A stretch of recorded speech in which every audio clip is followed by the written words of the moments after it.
I recently heard someone from our community tell the story of her great aunt who was on the Titanic with her baby boy when the iceberg struck.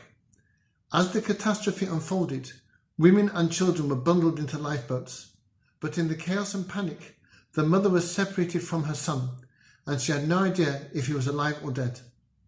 A few hours later, the Carpathia picked up survivors, and the young mum began hunting for her baby. Eventually, she spotted him in the arms of a young woman, and, giddy with relief, she sought to reclaim him. But to her horror, the stranger objected and loudly claimed the boy for herself. What was to be done? For now, I will give you a clue to the ending of the story with a look at the meaning of Shmini Atseret. The number 8 pops up a lot in Torah.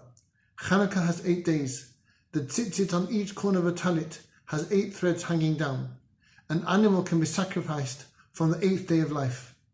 And Shmini Atseret is so called because it is the 8th day, Yom HaShmini, after the start of Sukkot. What does 8 mean? We can understand 8 by looking at 7. 7, which occurs first in the story of creation, represents the passage of time. It is 1 week followed by another and another and another, an endless loop of 1 to 7. The world of 7 is spiritual, but it is a world of limits, of mortality.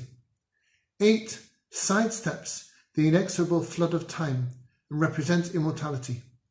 8 is the supernatural, our true home.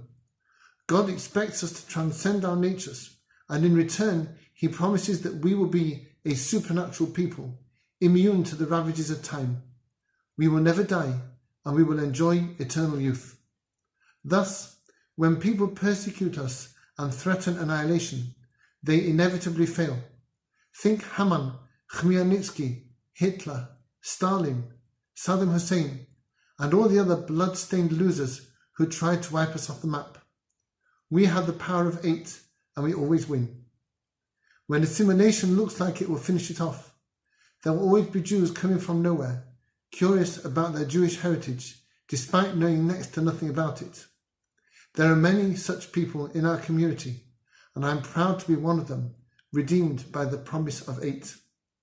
And don't think that Judaism's great age means that it has lost its relevance or vitality.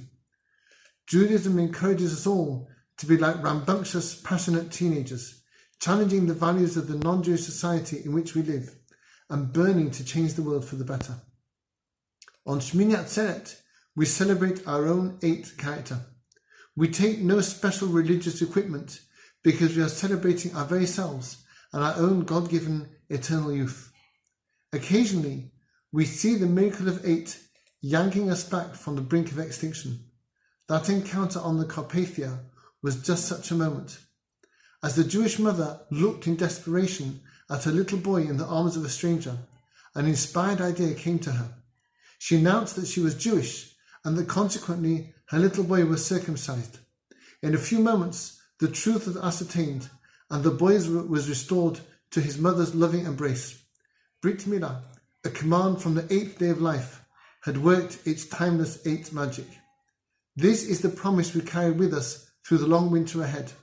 When times are hard and darkness threatens to engulf us, the gift of Shmini Atseret shines its light again into our hearts.